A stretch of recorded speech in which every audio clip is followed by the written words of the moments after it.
तो पहला क्वेश्चन आपको क्या दिया गया है, आइए देखते हैं। तो फर्स्ट क्वेश्चन आपको दिया गया है कॉम्प्रहेंसिव। कॉम्प्रहेंसिव का मतलब होता है व्यापक। जैसा कि आप लोग जानते होंगे, कॉम्प्रहेंसिव का मतलब क्या होता है आप लोग का, व्यापक होता है, विस्तृत होता है, व्यापक, विस्तृत, कुशाग्र बुद्धि। और इसका मतलब होता है इंक्लूसिव। इंक्लूसिव का मतलब होता है सबको सम्मिलित करने वाला, आई मीन कॉम्पेंडियस। नोट कर लेंगे आप लोगों में से कुछ लोगों को ये वर्ड याद भी होगा, मैंने पहले भी डिस्कस किया था। कॉम्पेंडियस, इनसाइक्लोपैडिक या फिर एक्सटेंसिव। ओके ना, एक्सटेंसिव, ये वेरी इंपॉर्टेंट क्वेश्चन है आपके लिए। तो आपका राइट आंसर क्या हो जाएगा, कॉम्प्रहेंसिव का मतलब होता है व्यापक, विस्तृत, इंक्लूसिव, सबको सम्मिलित करने वाला, आई मीन कॉम्पेंडियस, एक्सटेंसिव एंड इनसाइक्लोपैडिक। इनसाइक्लोपैडिक ये भी होता है, नोट कर लेंगे आप लोग यहां से। इन साइक्लो, ध्यान दीजिएगा, इनसाइक्लोपैडिक। चलिए अब बढ़ेंगे आगे। अगला क्वेश्चन आपके सामने आपको दिया गया है, काफी इंपॉर्टेंट है। चलिए दोस्तों, हमारा नेक्स्ट क्वेश्चन आप लोग के सामने आपको दिया गया है, क्लैंडेस्टिनली। तो क्लैंडेस्टिनली का मतलब क्या होता है, हमने आप लोग को बताया था क्लैंडेस्टिन का मतलब क्या होता है। ओके, एक बात बताना, किसी को बताना मत, याद है ना आपको, तो इस तरीके से याद करना था इस चीज को। तो वही मतलब गुप्त रूप से, रहस्य होना कोई चीज। तो मेरे सभी प्यारे मित्रों ध्यान दीजिएगा, क्लैंडेस्टिनली का मतलब आपका क्या होता है, वेरी इंपॉर्टेंट दोस्तों, नोट कर लेंगे आप लोग। इसका मतलब होता है गुप्त रूप से, छिपे हुए, चोरी छिपे, यानी कि सीक्रेटरी। तो दोस्तों आपका राइट आंसर क्या हो जाएगा, सीक्रेटली। आपका क्या हो जाएगा, सीक्रेट होता है किसी का सीक्रेट, तो सीक्रेटली यानी कि प्राइवेटली। नोट कर लेंगे आप लोग ऐसे, प्राइवेटली, जो बात पब्लिकली बता नहीं सकते। ओके ना, या फिर हमारा हो जाएगा, ये इंपॉर्टेंट वर्ड है आप लोग के लिए, ठीक है ना, फॉल्टिवली। इसका मतलब होता है गुप्त रूप से। अब बढ़ेंगे आगे। अगला क्वेश्चन आपके सामने आपको दिया गया है। हाँ, ये सारे मिक्सअप क्वेश्चन आप लोग के एग्जाम में आए हुए, जैसे कि अगर हम बात करेंगे एमटीएस के 2011 के क्वेश्चन है, सीएचएसएल के क्वेश्चन है, एसएससी एफसीआई के क्वेश्चन है यहाँ पर। ओके ना, सीपीयू का क्वेश्चन है, सीएचएसएल का क्वेश्चन है, मतलब जो भी एग्जाम में आए हुए हैं, 2013 का भी क्वेश्चन है, 15 का भी है, 17 का भी है, 19 का भी है, मतलब इसमें सारे क्वेश्चन जितने भी एग्जाम में आए हुए हैं वो सारे क्वेश्चन मैं आप लोग के साथ डिस्कस कर रहा हूँ। चलिए अब बढ़ेंगे आगे। अगला क्वेश्चन आपके सामने आपको दिया गया है, इसको बताइए दोस्तों, कॉम्पेशनेट। इसका आप लोग यहाँ पर बताएंगे हमारे यहाँ से, कंपैशनेट का मतलब क्या होता है, दयालु। ओके ना, दयालु होना, सदय होना, दयालु। तो इसका आपका हो जाएगा हमदर्द होना या सहृदय होना। तो आपका राइट आंसर यहाँ से क्या हो जाएगा, सिंपैथेटिक। आपका राइट आंसर यहाँ से क्या हो जाएगा, सिंपैथेटिक हो जाएगा, यानी कि काइंड हार्टेड। इसका मतलब दयालु का मतलब क्या होता है, आपको पता होगा, काइंड हार्टेड, जिसका दिल बहुत ही दयालु हो, दया से भरा हो। केयरिंग पर्सन बोल सकते हैं, एकदम केयर करने वाला, केयरिंग बोल सकते हैं, केयरिंग, या ह्यूमन, मानवीय, जिसके अंदर इंसानियत जिंदा होती है, ह्यूमन भी बोल सकते हैं। ओके, तो दोस्तों क्लास को लाइक करते चलिएगा, क्लास को शेयर कीजिएगा। अब बढ़ते हैं आगे। अगला क्वेश्चन आप लोग के सामने आपको दिया गया है, इसको देखिए, क्लोन। अब दोस्तों आपने पढ़ा होगा, क्लोन आया था सबसे पहले भेड़ का, आपने पढ़ा होगा डॉली नाम का आया था क्लोन। तो क्लोन का मतलब क्या होता है, क्लोन का मतलब होता है किसी अन्य व्यक्ति या वस्तु का पूर्ण अनुकरण करने वाली वस्तु या प्राणी। क्लोन का मतलब कॉपी होता है, एक तरीके से किसी चीज की कॉपी होना। ओके, आई मीन इसको बोल सकते हैं डुप्लीकेट, कह सकते हैं आप लोग, क्लोन का मतलब डुप्लीकेट। ओके ना, रेप्लिका, ये भी आप लोग यहाँ बोल सकते हैं, यहाँ पर रेप्लिका। ओके ना, और एक ये भी बोल सकते हैं हमारे यहाँ पर फॉसिमेल। नोट करेंगे आप लोग सारे वर्ड, ये जितने भी मैं वर्ड्स आप लोग के साथ डिस्कस कर रहा हूँ ये आपके एग्जाम में आए हुए हैं। तो क्लोन का मतलब कॉपी, डुप्लीकेट, रेप्लिका, तो ये सारे वर्ड आप लोग के क्लोन के ही सिनोनिम्स हैं। चलिए अब लेकर चलते हैं आपको आगे। तो दोस्तों देख पा रहे होगे आप लोग, अभी आपको मैंने रीजनिंग पढ़ाई, आप रीजनिंग पढ़ने के लिए आए। ओके, अब देखिए इंग्लिश की क्लास चल रही है, लेकिन इंग्लिश की क्लास में सबके सब लेट हो गए हैं। अब इससे क्या होगा दोस्तों, यहाँ पर जो मैंने क्वेश्चन आप लोग के साथ डिस्कस किए, अगर अब ये एग्जाम में क्वेश्चन अगर आते भी हैं आपके, तो आप लोग गलत करके ही आएंगे। क्यों, क्योंकि आपने पढ़ा ही नहीं, इन प्रश्नों को छोड़ दिया है। ओके, और कुछ लोग तो क्लास में हमारे बातचीत करने के लिए आते हैं, पता नहीं उनके अंदर कौन सा हार्मोन डिफेक्ट आ गया है, जो उन्हें बात समझ में नहीं आती कि भाई अभी पढ़ने का वक्त है, एक बार जॉब लग जाएगी उसके बाद क्या पढ़ाई करते ही रहोगे, फिर तो यही सब करना है जो आप अभी क्लास में कर रहे हो आके, लेकिन समझ में आती नहीं है। आगे अभी जिसके पीछे आप भाग रहे हो, आगे फिर भागोगे इन सब चीज़ों से। ओके, इसलिए कह रहे हैं अभी ध्यान से पढ़ लीजिए। ओके, तो जिन लोग का भी यहाँ पर कॉपी आ रहा है, बिल्कुल राइट है, वेरी गुड क्लास, बहुत बढ़िया। अब बढ़ेंगे आगे। अगला क्वेश्चन आपके सामने आपको दिया गया है, इसको देखिए। देखिए दोस्तों, कंडन का मतलब क्या होता है, अगर हम इसकी बात करेंगे, काफी इंपॉर्टेंट वर्ड आपके सामने आपको दिया गया है। चलिए आप लोग बताइए इसका मतलब क्या होता है, अनैतिक। तो दोस्तों यहां से आपका सही जवाब क्या हो जाएगा, कैंडन का मतलब आपका होता है अनैतिक, यानी कि गलत। ध्यान देंगे आप लोग, इसका मतलब आप लोग का क्या होता है, ये आपका गलत हो जाएगा, गलत व्यवहार हो जाएगा, गलत व्यवहार स्वीकार करना या किसी को नज़रअंदाज करना। ध्यान दीजिएगा दोस्तों, यहाँ से किसी को नज़रअंदाज करना, नज़रअंदाज करना, इग्नोर करना एक तरीके से, ठीक है ना। चलिए, तो अगर हम इस क्वेश्चन की बात करेंगे तो आपका इसका क्या हो जाएगा, ध्यान देंगे, सिनोनिम। सिनोनिम हो जाएगा फॉरगिव। फॉरगिव का मतलब होता है देख कर भी ध्यान ना देना, यानी कि किसी की उपेक्षा करना। देख कर भी ध्यान ना देना यानी कि किसी की उपेक्षा करना, तो हम लोग बोल सकते हैं एक्सक्यूज, एक्यूट। ध्यान दीजिएगा दोस्तों, यहाँ से एक तुम्हारा वर्ड आ जाएगा एक्सक्यूज आ जाएगा इसका, ओके, एक्यूट आ जाएगा, ये भी नोट करेंगे आप लोग, इंपॉर्टेंट। और एक एब्सॉल्व आ जाएगा, एब्सॉल्व। ये सारे इसके सिनोनिम है, एक्सक्यूज, एक्यूट, एक्सॉल्व, एब्सॉल्व, ये सारे इसके सिनोनिम है फॉरगिव के। क्लियर है। चलिए अब बढ़ेंगे आगे। अगला क्वेश्चन आपके सामने आपको दिया गया है, इसको देखिए। अब हम बात करेंगे एंटोनियम की। देखिए दोस्तों, किस तरीके से आप लोग के एग्जाम में एंटोनियम के क्वेश्चन आते हैं, उन प्रश्नों को भी आप लोग के साथ में डिस्कस करने वाले हैं। तो भाइयों, अगर ये क्लास आपको इंपॉर्टेंट लगे, हेल्पफुल लगे, तो वीडियो को लाइक कीजिएगा, क्लास को शेयर कीजिएगा और मिलकर आप लोग जो है सपोर्ट करते रहिए। ओके, जितना भी आपको पढ़ा रहे हैं, देखिए इस बार सिलेक्शन तो आपको बीएसए ही देंगे। अगर आप सारी क्लास देख रहे हैं, हर एक क्वेश्चन को तैयार कर रहे हैं, तो ही आप लोग का सिलेक्शन बिल्कुल कंफर्म हो पाएगा। ओके, सारी मस्तीगिरी जो करनी है बाद में कर लीजिएगा, अभी ध्यान से पढ़ लीजिए। जब क्लास चल रही है तो ध्यान से पढ़ा कीजिए। कैलो का मतलब होता है नीचे का, या फिर बेपर का, या फिर अनाड़ी बोल सकते हैं, पंखहीन या अनुभवहीन। कैलो मतलब एक तरीके से अनुभवहीन होना, कोई एक्सपीरियंस ना होना। ओके, ध्यान दीजिएगा दोस्तों, नीचे का या फिर पंखहीन, अनाड़ी बोल देंगे इसको यहाँ पर, अनाड़ी। इसका उल्टा आपका क्या हो जाएगा यहाँ पर, सोफिस्टिकेटेड। ध्यान दीजिएगा मेरे प्यारे मित्रों, सोफिस्टिकेटेड का मतलब क्या होता है, सोफिस्टिकेटेड का मतलब होता है प्रबुद्ध, विवेकी, दुनियादार, जटिल, गृढ़ और कृत्रिम। तो आपका इसका राइट आंसर हो जाएगा सोफिस्टिकेटेड। सोफिस्टिकेटेड मीन्स, ध्यान दीजिएगा, मल्टी स्किल्ड, जिसके अंदर मल्टी टैलेंट होता है एक तरीके से, मल्टी स्किल्ड हो गया ना, एक से ज़्यादा जिसको चीज़ें आती हैं, मल्टी स्किल। या फिर इसको मैं एक्सपीरियंस बोल सकते हैं यहाँ पर, यानी कि अनुभव व्यक्ति, अनुभवी व्यक्ति है, कोई एक्सपीरियंस व्यक्ति है जिसको बहुत कुछ आता है, सब कुछ पता है। ध्यान दीजिएगा मेरे प्यारे मित्रों, एक्सपीरियंस्ड, एक्सपीरियंस्ड या मेच्योर, एक होता अमेच्योर, एक होता मेच्योर हो गया ये, ओके ना। अब से समझदार हो गया है, विवेकी हो गया है। तो कैलो का मतलब था अनाड़ी, यानी कि इनएक्सपीरियंस व्यक्ति जिसको कोई एक्सपीरियंस ना हो।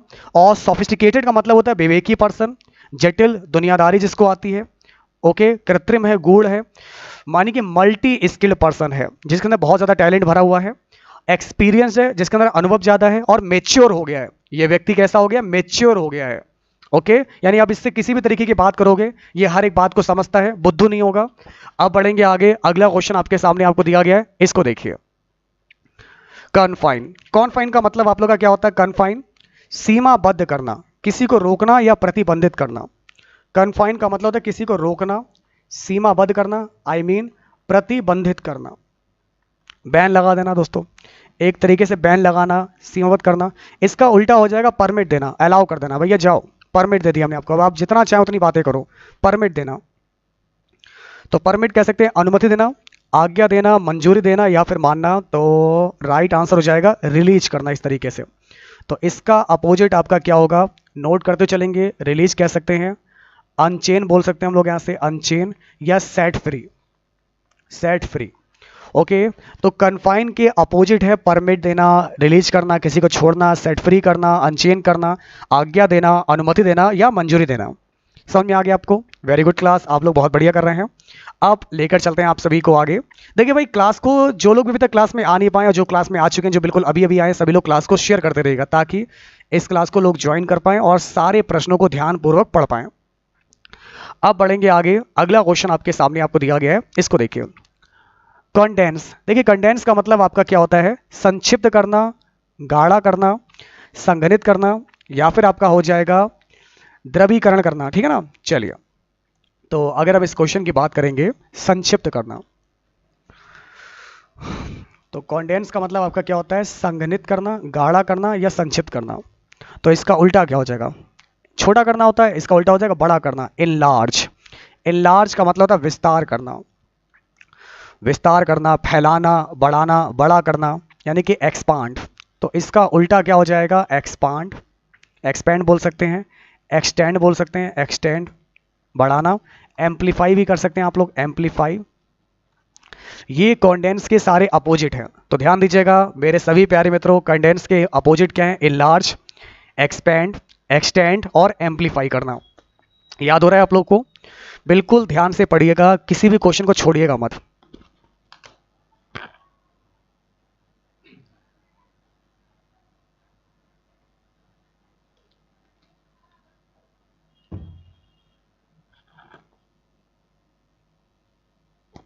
चलिए, अब आप लोग के सामने आपका अगला वर्ड आप लोग के सामने आ चुका है, क्रूशियल। देखिए, क्रूशियल का मतलब आप लोग का क्या होता है? अत्यंत महत्वपूर्ण होना, बहुत ही ज्यादा इंपॉर्टेंट, प्रामाणिक, निर्णायक, संकटकालीन। तो दोस्तों, क्रूशियल का मतलब होता है एक तरीके से वेरी इंपॉर्टेंट, बहुत इंपॉर्टेंट होना, वेरी इंपॉर्टेंट। और ट्रिवियल, तुच्छ प्राणी, आपने सुना होगा ना, देखा होगा, तुच्छ प्राणी तेरी क्या औकात, तो वही है आप लोग का ट्रिवियल। ट्रिवियल का मतलब आप लोग का क्या होता है? तुच्छ होता है, एक तरीके से साधारण, मामूली आदमी, साधारण कह सकते हैं आप लोग, साधारण या मामूली बोल सकते हैं। ओके, यानी कि दोस्तों इसका अपोजिट क्या होगा क्रूशियल का? क्रूशियल का अपोजिट हो जाएगा अनइम्पॉर्टेंट। नोट कर लेंगे आप लोग, वेरी वेरी इंपॉर्टेंट। तो अनइम्पॉर्टेंट इसका एंटोनिम्स हो जाएगा नॉन क्रूशियल। तो आपको दिख रहा होगा, नॉन क्रूशियल तो हो ही सकता है। और आपका इन इसेंशियल, ओके ना, इन इसेंशियल, क्योंकि इसेंशियल का मतलब क्या होता है? आवश्यक होता है, और इन इसेंशियल अनावश्यक, तो ये भी आप लोग कह सकते हैं, इन इसेंशियल बोल सकते हैं। ओके, तो आपका राइट आंसर क्या हो जाएगा? ये होगा आपका ऑप्शन नंबर ए होगा, ट्रिवियल। तो मैंने आप लोग को पढ़ाया है, क्रूशियल का मतलब होता है वेरी इंपॉर्टेंट, और ट्रिवियल का मतलब होता है यहाँ पर अनइम्पॉर्टेंट, यानी कि इन इसेंशियल। चलिए, अब बढ़ेंगे आगे। अगला क्वेश्चन आपके सामने आपको दिया गया है, इसको देखिए।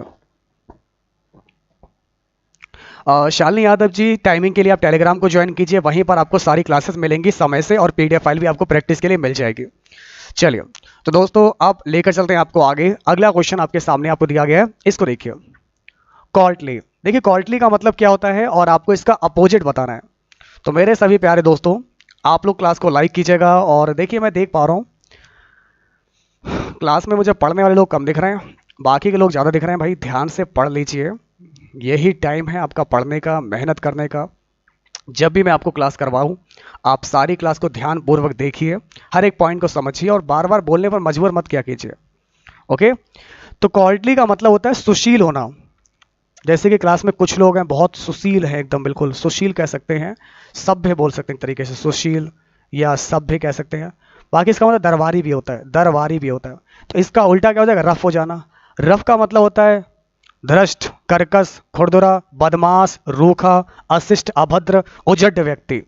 ओके ना, रफ का मतलब आप लोग का क्या हो जाएगा? उजड बोल सकते हैं इसको हम यहाँ पर, उजड बोल सकते हैं, धृष्ट बोल सकते हैं एक तरीके से, कर्कश, बदमाश ही बोल सकते हैं यहाँ पर, कर्कश, बदमाश। ओके, ये सारे रफ के मीनिंग है। तो बाकी आप लोग का क्या हो जाएगा? बारबेरिक, क्योंकि दोस्तों अगर मैं बात करूं यहाँ पर सुशील सभ्य व्यक्ति की, अगर इसका मतलब सभ्य है तो इसका उल्टा क्या हो जाएगा? बारबेरिक हो जाएगा, असभ्य। ओके, आपने पता पढ़ा होगा आपने, बारबेरिक असभ्य हो जाएगा। इम्पोलाइट हो जाएगा, ध्यान देंगे आप लोग। तो मेरे सभी प्यारे मित्रों ध्यान दीजिएगा, इम्पोलाइट और अनसिविलाइज्ड, मैंने आप लोग को बताया, अनसिविल बोल सकते हैं, अनसिविल, असभ्य व्यक्ति होना। ठीक है ना। चलिए दोस्तों, आप बढ़ेंगे आगे। अगला क्वेश्चन आप लोग के सामने आपको दिया गया है, इसको देखिए। तो मेरे सभी प्यारे मित्रों ध्यान देंगे आप लोग, वेरी इंपॉर्टेंट। और दोस्तों अब हमारा जो अगला पोर्शन आ रहा है आपके इंग्लिश के लिए, ये है वन वर्ड सब्स्टिट्यूशन। ओके, तो ये है आप लोग का वन वर्ड सब्स्टिट्यूशन है, आइए देखते हैं। तो दोस्तों पहला क्वेश्चन आप लोग के सामने आप लोग को दिया गया है, फोकस कीजिएगा, बिल्कुल ध्यान से समझिए। क्वेश्चन आप लोगों से क्या कह रहा है? आ पोल और बीम, एक पोल होना, एक खंबा होना, एक कोई बीम होना, used as a temporary support. Okay ना, तो टेम्पररी सपोर्ट के जैसे कोई पोल या बीम का प्रयोग करना, इसको क्या बोलते हैं? सहारा, किसी के नीचे के जो है किसी को नीचे से सहारा देना, या लकड़ी से बना हुआ आधार, थूनी आदि, इसको बोलते हैं प्रॉप। प्रॉप का मतलब आप लोग का क्या होता है? सहारा। जैसे कि दोस्तों अगर हम बात करेंगे, आपका जो घर वगैरह बनता है तो वहाँ पर क्या बीम लगाई जाती है, नहीं तो पोल लगाए जाते हैं। अगर आप लोग बरामदा की बात करेंगे तो वहाँ पोल लगाए जाते हैं ताकि वो चीज़ आगे रुक सके उन पर, इसको प्रॉप बोलते हैं। प्रॉप का मतलब सहारा होता है। बाकी आपको जो वर्ड दे रखा है यहाँ पर, स्कैफोल्ड, स्कैफोल्ड का मतलब क्या होता है? चबूतरा होता है। तो जो घर के बाहर जो बैठने वाला जो आप ऊंचा करके जो बनाते हैं उसको बोलते हैं चबूतरा बोलते हैं। नोट करेंगे आप लोग, अगर आपको नहीं पता है तो ध्यान देंगे, चबूतरा, स्कैफोल्ड। लीन टू मीन्स की ओर झुका हुआ, तो किसी की ओर झुका हुआ, इसका मतलब लीन हो जाता है। और राफ्टिंग से बना राफ्टर, राफ्टिंग करी ना आप लोग, राफ्टिंग नदी में, झील वगैरह में। ओके ना, तो कश्मीर वगैरह में तो अगर हम बात करें तो बेड़े से यात्रा करने वाला, राफ्टर का मतलब बेड़े से यात्रा करने वाले को बोलते हैं राफ्टर, बेड़े से यात्रा करने वाला। बेड़े से यात्रा करने वाला। ओके ना, राफ्टिंग बोट से जब नहीं आप लोग जाते हैं नदी वगैरह में, उसको राफ्टिंग बोलते हैं, राफ्टिंग करना, तो वहीं से बना राफ्टर, मतलब होता है बेड़े से यात्रा करने वाले को राफ्टर बोलते हैं। तो आपका राइट आंसर क्या हो जाएगा, प्रोप हो जाएगा, एक तरीके से एक पोल या बीम जिसका यूज हम लोग टेम्पररी सपोर्ट के लिए करते हैं ताकि वो चीज उस पर टिक सके, रुक सके। अब बढ़ेंगे आगे, हमारा जो अगला वर्ड आप लोग के सामने आपको दिया गया है, इसको देखिए, a remedy for all disease, हर दवाई की रामबाण इलाज। बोलते हैं ना दोस्तों, ये गोली खा लो, कोई भी बीमारी हो ठीक हो जाएगी। तो अ remedy for all disease, that's a very most important question. ये क्वेश्चन अपने आप में कम से कम 10 से 15 से 20 बार परीक्षा में रिपीट हुआ है, ये वाला question, a remedy for all disease, बहुत सारी परीक्षाओं में रिपीट हुआ है। एसएससी की बात करेंगे तो चलिए आपको समझाते हैं इसका मतलब क्या होता है। रामबाण, संजीवनी, सर्वरोग नाशक औषधि, पेनिशिया। पेनिशिया होती है रामबाण दवाई। बाकी कफ सिरप, आपको पता ही दोस्तों कफ सिरप क्या होता है। ओके, मेडिसिन, दवाई, इनहेलर, श्वास यंत्र, तो आपका राइट आंसर हो जाएगा पेनिशिया हो जाएगा। अगला क्वेश्चन आप लोग के सामने आपको दिया गया है, इसको देखिए। नेक्स्ट क्वेश्चन है, a picture of a person और a things drawn in a such highly accelerated manner as to cause laughter. कोई एक पिक्चर होने किसी व्यक्ति की या किसी चीज की जिससे देखकर आपको हंसी आती है, इसको क्या बोलते हैं, व्यंग चित्र बोलते हैं या उपहास चित्र बोलते हैं। ओके ना, यानी कि हमारा कैरिकेचर। कैरिकेचर का मतलब आपको समझाते हैं, इसका मतलब होता है उपहास, जिसको देखकर आपका हंसी आती है, उपहास चित्र आ जाएगा। ठीक है ना आप लोग को, अगर हम बात करेंगे। चलिए फिर आप लोगों ने देखा कार्टोग्राफी। ओके ना, कार्टोग्राफी अगर हम बात, और पहली बात तो जो जितने भी लोग हैं यहाँ पर कि आप झूठ बोल रहे हैं, ये बोल रहे हैं, आप लोग पहले यहाँ से जाइए। ओके, कि तुम्हें किसी पर विश्वास नहीं है, अपने आप किताब उठाओ, पढ़ना शुरू कर दो। ओके ना, जितने भी लोग हैं यहाँ पर, ये लोग जा सकते हैं कि सर आप झूठ बोल रहे हैं। इन लोगों से तो मुझे बहुत गुस्सा आती है। एक दिन आओगे, 2-3 बातें सुनाओगे, चले जाओगे, हम पागल हैं, और ये लोग, इतने लोग यहाँ क्लास में पढ़ा रहे हैं, ये भी पागल हैं। ओके ना, मेहनत कर रहे हैं हम लोग। चलिए, तो कार्टोग्राफी की अगर हम बात करेंगे तो कार्टोग्राफी का मतलब आपको पता होना चाहिए। कैकोग्राफी का मतलब, देखिए कार्टोग्राफी का मतलब मानचित्र बनाने वाला, तो ये मानचित्र से संबंधित है, मैप से है। कैकोग्राफी कल मैंने पढ़ा था आपको, कैलीग्राफी, यानी जिसकी राइटिंग बढ़िया होती है। अब कुछ लोग की जो राइटिंग होती है बहुत अच्छी होती है, इसको क्या बोलते हैं, एकदम बिल्कुल कंप्यूटराइज राइटिंग, कैलीग्राफी। और कैको का मतलब आपको होता है बुरी राइटिंग, बुरी लिखावट। ध्यान दीजिएगा, इनकी जो राइटिंग होती है बहुत गंदी होती है, तो बुरी लिखावट हो जाएगा। और कार्टून का मतलब तो पता ही, कार्टून होता है। ओके, तो आपका राइट आंसर क्या हो जाएगा, ये आपका हो जाएगा ऑप्शन नंबर, आपका हो जाएगा डी वाला हो जाएगा। ओके, चलिए अब बढ़ते हैं आगे। हमारा अगला क्वेश्चन आपके सामने आपको दिया गया है, इसको बताइए। नेक्स्ट क्वेश्चन की बात करेंगे, ये आप लोग के सामने आपको दिया गया है। चलिए मेरे प्यारे मित्रों, आप लोग बताइए, ध्यान से पढ़िए। A person who runs away from justice और द लॉ, एक ऐसा व्यक्ति जो नियम, कानून या कोर्ट से भागता रहता है, इसको बोलते हैं भगौड़ा। क्या बोलते हैं हम लोग यहां से, इसको बोलते हैं भगौड़ा बोलते हैं। तो आपका यहां पर राइट आंसर क्या हो जाएगा, चलिए बताइए। देखिए दोस्तों, अगर हम इस क्वेश्चन की बात करेंगे, मैंने ये क्वेश्चन पहले भी आप लोग के साथ डिस्कस किया है। ऐसा व्यक्ति जो कानून से भागता फिरता है, ऐसा व्यक्ति जो कानून से भागता फिरता है, उसको क्या बोलते हैं, भगौड़ा बोलते हैं। यानी कि दोस्तों हमारे यहां से फ्यूजिटिव, तो आपका राइट आंसर क्या हो जाएगा, फ्यूजिटिव आ जाएगा। इसको बोलते हैं भगौड़ा, भागने वाला। ओके ना, भगौड़ा। बाकी रेफ्यूजी का मतलब था शरणार्थी, रेफ्यूजी का मतलब आपका होता है शरणार्थी होता है। मार्टियर का मतलब था शहीद, जो शहीद हो जाते हैं युद्ध में अपने देश के लिए। और रिक्ल्यूज मैंने आप लोगों को पहले भी पढ़ा है, ये होता है वैरागी, जिसको कोई मोह माया से मतलब ना, वैरागी है। ओके, साधु संत बोल सकते हैं आप लोग। तो आपका राइट आंसर हो जाएगा फ्यूजिटिव हो जाएगा, कानून से भागने वाला, भगौड़ा। क्लास इंपॉर्टेंट है, वीडियो को लाइक कर सकते हैं, क्लास को शेयर करेंगे। अब बढ़ते हैं आगे। अगला क्वेश्चन आपके सामने आपको दिया गया है, इसको देखिए। A place where bees are kept, एक ऐसा स्थान जहां पर मधुमक्खी को रखा जाता है।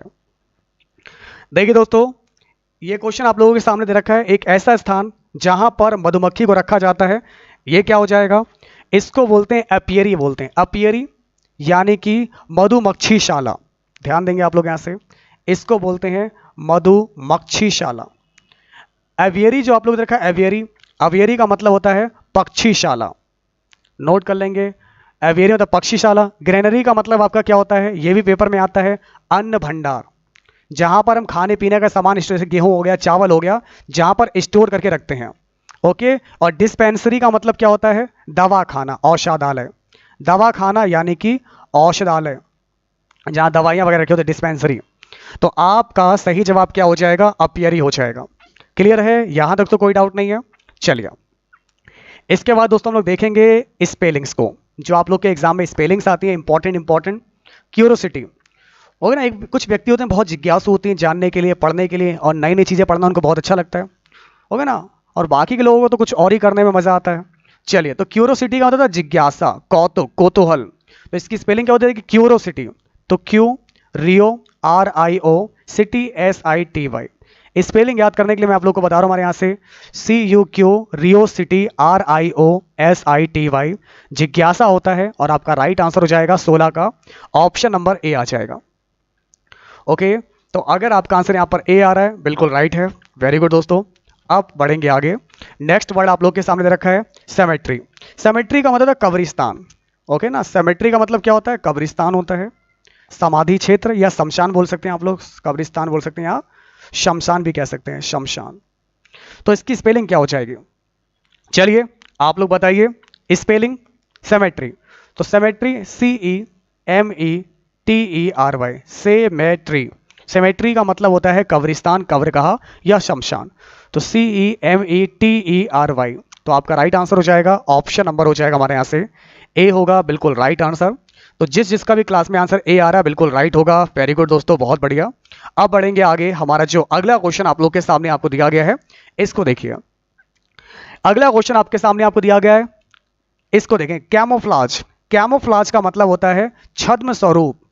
दोस्तों ध्यान देंगे, कैमोफ्लाज का मतलब आपका क्या होता है? ध्यान दीजिएगा, वेरी इंपॉर्टेंट। छद्म स्वरूप, इसकी स्पेलिंग क्या होती है? Camo, CAMOU, camouflage, FLAGE, camouflage, छद्म स्वरूप। और आपका राइट स्पेलिंग कौन से रखिए? बिल्कुल करेक्ट जो है, CAMOU FLAGE। कैमोफ्लाज का मतलब होता है छद्म स्वरूप। तो जिन लोग का भी क्लास में आंसर ए आ रहा है बिल्कुल राइट होगा। वेरी गुड क्लास, बहुत बढ़िया कर रहे हैं आप लोग। और जो लोग भी बिल्कुल क्लास में अभी अभी जुड़े हैं, सभी लोग ध्यान से पढ़िएगा। क्लास अगर आपको अच्छी लगे तो लाइक कीजिएगा, क्लास को शेयर कीजिएगा। अब आप लोग देखिए, हमारा अगला क्वेश्चन आपके सामने है, इसको बताइए। करिकुलम। तब तक आप लोग मुझे बताइए करिकुलम का स्पेलिंग क्या राइट होगी, तब तक मैं आपको बताता हूँ उसका मतलब क्या होता है। व्यक्तिवृत्त या बायोडाटा। करिकुलम का मतलब होता है हमारे यहाँ से बायोडाटा। एक तरीके से करिकुलम वीटे आपने पढ़ा होगा, बायोडाटा, या विद्यालयों में अध्ययन का पाठ्यक्रम। इसकी स्पेलिंग होती है curriculum, CURRI, curriculum, CULUM, curriculum. यानी कि याद रखिएगा, बायोडाटा या स्कूलों में, विद्यालयों में अध्ययन का पाठ्यक्रम भी बोलते हैं, या व्यक्ति वृत्त भी बोलते हैं। तो आपका राइट आंसर क्या हो जाएगा? ये हो जाएगा ऑप्शन नंबर ए आ जाएगा। चलिए दोस्तों, आप लोग का अगला क्वेश्चन आप लोग के सामने आपको क्या दिया गया है? कॉन्सेंसियस। देखिए, कॉन्सेंसियस की स्पेलिंग पहले भी हमने पढ़ाई है, ये रिपीट हो रहा है क्वेश्चन।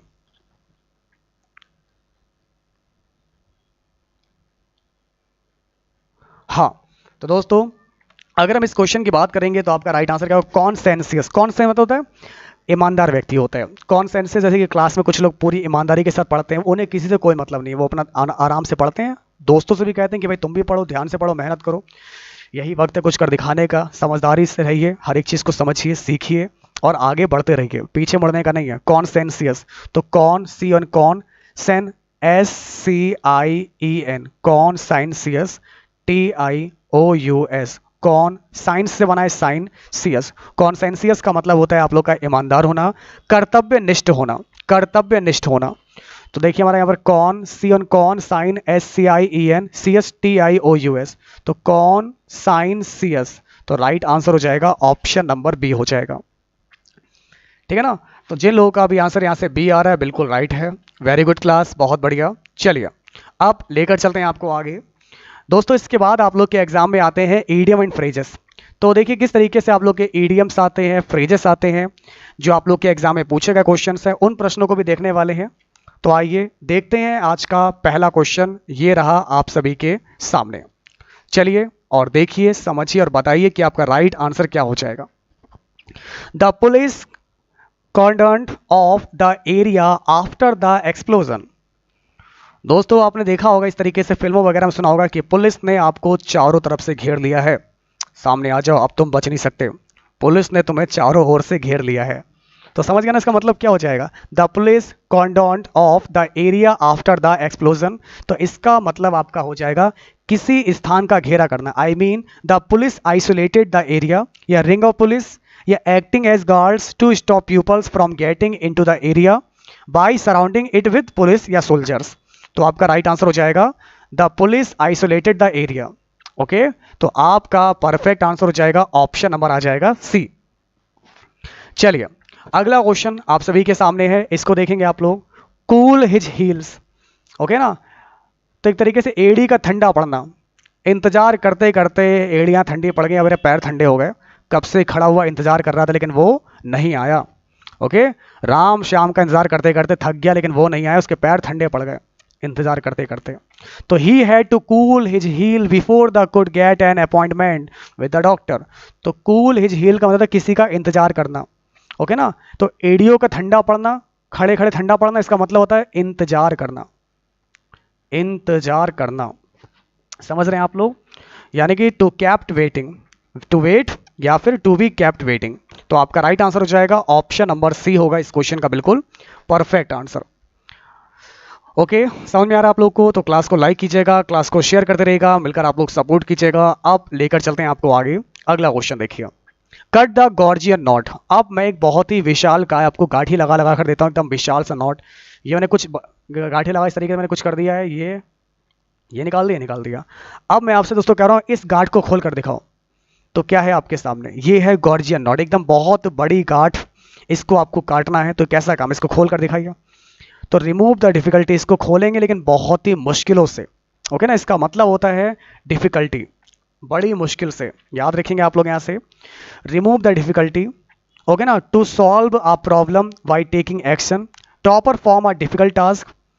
ओके ना, तो याद रखेंगे आप लोग, बहुत इंपॉर्टेंट है। अगर हम ओरिजिन की बात करेंगे तो king gorgeous, ancient king of, देखिए आपका इस क्वेश्चन का सही जवाब हो जाएगा ऑप्शन नंबर सी हो जाएगा। ठीक है ना, चलिए अब बढ़ेंगे आगे। अगला क्वेश्चन आपके सामने, क्राई फॉर द मून। ये तो दोस्तों हमने आपको पढ़ाया भी था कि चांद के लिए रोना, कि हमें तो नहीं पता, हमें चांद ही ला कर दो। ओके, हमें नहीं पता, तुमसे बात नहीं करेंगे भाई, हमें तो चांद ही चाहिए, चाहे कुछ भी हो जाए, हमें तो चांद ही चाहिए, नहीं तो रोते रहना है। तो दोस्तों हमने ये चीज़ आप लोगों को पहले ही पढ़ाई थी, चांद के लिए रोना, चांद के लिए चिल्लाना। तो एक तरीके से भाई क्या करो, चांद तारे तोड़कर थोड़े ना कोई ले आएगा आपके लिए। तो चांद के लिए रोना या चिल्लाने मतलब होता है किसी असंभव या अविष्ट की इच्छा करना, जो चीज पॉसिबल नहीं है उसको मांगने के लिए इच्छा करना। इसको बोलते हैं हम लोग यहाँ से विशिंग फॉर समथिंग इम्पॉसिबल। कोई चीज जो पॉसिबल नहीं है उसके लिए इच्छा करना। ओके ना, हमें नहीं पता भगवान मंगल पर जाना है, ओके ना, अब आप थोड़े ना ऐसे जा सकते हो, या तो बहुत पैसा हो फिर जाकर मिलो टेस्ला वालों से। तो आपका राइट आंसर क्या हो जाएगा, विशिंग फॉर समथिंग इम्पॉसिबल। तो आपका राइट आंसर हो जाएगा ऑप्शन नंबर ए आ जाएगा। सबको याद है ना, देखिए मैंने पहले भी आप लोग को पढ़ाया है, तो ध्यान से पढ़ते रहिए, मेहनत करते रहिए। और अब बढ़ेंगे आगे, आज का लास्ट क्वेश्चन है, कम टू ग्रिफ। दुख में जाना, इसका मतलब क्या होता है, नुकसान उठाना। देखिए कम टू ग्रिफ का मतलब होता है एक तरीके से नुकसान उठाना, दुख में जाना, ग्रिफ का दुख होता है। तो आपका राइट आंसर क्या हो जाएगा, ध्यान दीजिएगा, नुकसान उठाना, यानी एंड इन फेलर या हैव एन एक्सीडेंट। एक्सीडेंट होना, फॉल डाउन गिर जाना, क्रैश हो जाना, गिर जाना, या फिर टू सफ़र गुजरना परेशानियों से। तो आपका राइट आंसर यहाँ पर सफ़र हो जाएगा, SUFFER।